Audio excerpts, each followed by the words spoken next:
उद्धव ठाकरे यांच्या शिवसेनेत नेमकं काय घडतंय? उद्धव ठाकरे सेनेच्या वादाच्या बातम्या का बाहेर येत आहेत?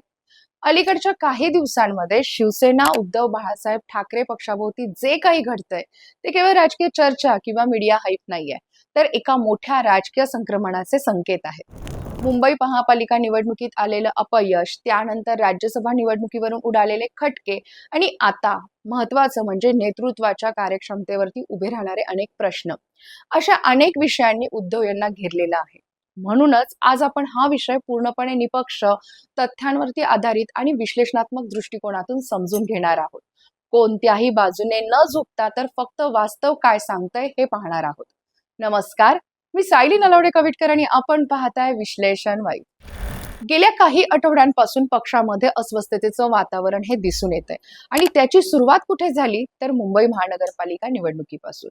शिवसेना उभाटासाठी मुंबई महानगरपालिका ही केवळ एक महानगरपालिका नाही तर राजकीय बालेकिल्ला मानली जात होती. पण 2026च्या या महानगरपालिकेच्या निवडणुकीमध्ये अपेक्षित यश न मिळाल्यामुळे पक्षांतर्गत अनेक प्रश्न निर्माण झाले. पराभव हा केवळ आकड्यांचा नसतो, तर तो नेतृत्व, रणनीती आणि संघटन क्षमतेवरती प्रश्न उभे नक्कीच करतो.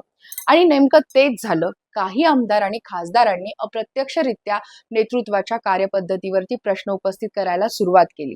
पक्ष अधिक आक्रमक आणि प्रोएक्टिव्ह असायला हवा होता, अशी त्यांची भावना आतून व्यक्त होऊ लागली. याच पार्श्वभूमीवरती राज्यसभेच्या जागेचा मुद्दा आला आणि तो वाद अधिक तीव्र झाला. महाविकास आघाडीमध्ये शिवसेना उभाटाकडे तुलनेनं चांगलं संख्याबळ असल्यामुळे त्या एकमेव जिंकता येणाऱ्या जागेवरती आपला दावा असावा, अशी या पक्षाची भूमिका होती. आदित्य ठाकरे यांनीही तीच भूमिका सार्वजनिकरित्या देखील मांडली. आदित्य यांनी प्रियंका चतुर्वेदी यांना पुन्हा एकदा राज्यसभेसाठी पाठवण्याची तयारी दाखवल्याचं दिसून येत होतं. पण अचानक समीकरण बदललं. शरद पवार यांचं नाव पुढे आलं. त्याला आधी संजय राऊत यांनी आणि त्यानंतर काँग्रेस व राष्ट्रवादी शरद पवार गट यांनी पाठिंबा दिला. परिणामी उद्धव ठाकरे यांच्या पक्षाला मागे हटावं लागलं आणि पवार यांची बिनविरोध निवड झाली. या निर्णयाने पक्षात नाराजी निर्माण होणं अगदी स्वाभाविक होतं, कारण इथे मुद्दा फक्त एका जागेचा नव्हता, तर आघाडीत आपली नेमकी जागा काय आहे हा मोठा प्रश्न होता. काही नेत्यांना असं वाटतंय की शिवसेना उभाटाने स्वतःची राजकीय स्पेस गमावू नये. आघाडीत राहून ही स्वतःची ताकद दाखवणं गरजेचं आहे आणि नेमकं हेच संतुलन सध्या ढासळताना दिसतंय आणि ते अनुभवायला पण मिळतंय. त्यामुळे नाराजीचा सूर हा कमालीचा वाढत गेला आणि पक्षांतर्गत धुसफुसीला बळ मिळत गेलं. यामुळे उद्धव ठाकरे यांचं नेतृत्व घेरलं देखील जाऊ लागलं. आता या सगळ्या प्रकरणामध्ये खासदार संजय राऊत यांच्यावरती नाराजी का व्यक्त होतीये हा मुद्दा देखील तितकाच महत्वाचा आहे. सुरुवातीला त्यांनी पक्षाची भूमिका ठामपणे मांडली, पण नंतरच्या घडामोडींमध्ये त्यांच्या वक्तव्यामुळे काही नेत्यांना असं वाटलं की ते तडजोडीच्या भूमिकेकडे झुकलेले आहेत. राऊत यांनी शरद पवारांचं नाव माध्यमांमध्ये लावून धरलं. परिणामी प्रियंका चतुर्वेदी यांनीही पक्षाच्या बैठकीमध्ये थेट हा मुद्दा उपस्थित करत त्यांनी थेट राऊतांना सवालच केला की शरद पवार यांचं नाव पुढे आणण्यामागचं कारण काय. हा प्रश्न केवळ हा वैयक्तिक नव्हता, तर निर्णय प्रक्रियेबाबत असलेल्या असमाधानाचं प्रतीक म्हणा किंवा उदाहरण होतं. याच वेळी एक वेगळाच मुद्दा पुढे चर्चेत आणला गेला की प्रियंका चतुर्वेदी यांचं पक्षासाठीचं योगदान. तर त्यांनी संसदेत पक्षाची भूमिका प्रभावीपणे मांडली, हे नाकारता येणारं नाहीये. पण पक्षातील काही जणांचा सवाल असा आहे की त्यांच्या कामाचा ग्राउंड लेवलवरती किती प्रभाव दिसतो. हा वाद व्यक्तिपुरता मर्यादित नाहीये, तर पक्षातील नेतृत्व विरुद्ध संघटन या संघर्षाचं प्रतिबिंबच आहे. त्यामुळे चतुर्वेदी यांच्या नावावरूनही पक्षात उभी फूट पाहायला मिळाली. त्यात चतुर्वेदींना पक्षात आल्याच खासदारकी मिळाल्यामुळे एक गट हा पक्षातील निश्चितच नाराज होता. पण आदित्य ठाकरेंच्या भूमिकेपुढे या गटानं गप्प राहणंच पसंत केलं.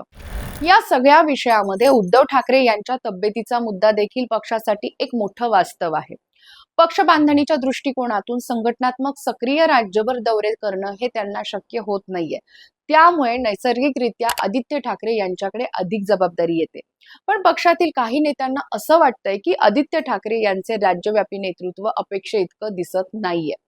मुंबई बाहेर पक्ष वाढवायचा असेल तर आक्रमक नेतृत्व आणि त्याचबरोबर ती सतत ग्राउंडवरचा अपीरियन्स हा गरजेचा असतो. यामुळे आता मोठा प्रश्न उभा राहतो, तो म्हणजे उद्धव ठाकरे हे सगळं कसं हाताळणार. आतापर्यंत त्यांनी संयमी आणि संतुलित नेतृत्व केलेलं आहे.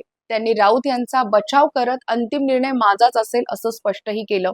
पण पुढच्या काळामध्ये केवळ व्यक्तिगत हस्तक्षेप पुरेसा ठरणारा नाहीये. पक्षात एक मजबूत, पारदर्शक आणि सहभागी निर्णय प्रक्रिया निर्माण करावी लागणार आहे. शिवसेना उभाटासाठी सध्या सर्वात मोठं आव्हान आहे ते म्हणजे 2 स्तरावरती लढणं. एक म्हणजे महाविकास आघाडीमध्ये आपला सन्मान आणि वाटा टिकवणं आणि दुसरं म्हणजे स्वतंत्र पक्ष म्हणून स्वतःचा विस्तार करणं. जर पक्ष केवळ आघाडीवरती अवलंबून राहिला तर त्यांची ओळख ही हळूहळू कमी होऊ शकते आणि जर आघाडीमध्ये सतत संघर्ष निर्माण झाला तर त्याचा परिणाम हा निवडणुकांवरती होऊ शकतो. राजकारणामध्ये मतभेद असणं हे अगदी स्वाभाविक आहे, पण त्या मतभेदांना कसं हाताळलं जातं यावरतीच पक्षाचं भविष्य ठरतं. सध्याची परिस्थिती पाहिली तर शिवसेना उभाटा एका निर्णायक टप्प्यावरती उभी आहे. हा काळ हा संकटांचा आहे, पण त्याच वेळी संधीचाही आहे. योग्य निर्णय घेतले, संवाद वाढवला आणि नेतृत्व अधिक आक्रमक केलं तर पक्ष पुन्हा मजबूत होऊच शकतो. शेवटी निष्कर्षाला येताना की उद्धव ठाकरेंच्या शिवसेनेत सध्या जे घडतंय ते केवळ अंतर्गत वाद नाहीयेत, ते एका मोठ्या राजकीय पुनर्रचनेचे संकेत आहेत. पक्षाला आता ठरवावं लागेल की आघाडीत राहून संतुलन साधायचं की स्वतंत्र ताकद वाढवायची. आदित्य ठाकरे यांची भूमिका, वरिष्ठ नेत्यांचा सहभाग आणि स्पष्ट रणनीती हे सगळं पुढच्या काळामध्ये निर्णायक ठरणारं आहे. राजकारणामध्ये प्रत्येक संकट एक संदेश देतं. बदलाची वेळ आली आहे आणि शिवसेना उभाटासाठी ही कदाचित तीच वेळ आत्ता आलेली आहे. तुम्हाला हा विश्लेषणात्मक व्हिडिओ कसा वाटला ते कमेंट बॉक्समध्ये नक्की सांगा आणि असेच विश्लेषणात्मक व्हिडिओज पाहण्यासाठी विश्लेषण वाईबला नक्की सबस्क्राईब करा. तर जय महाराष्ट्र.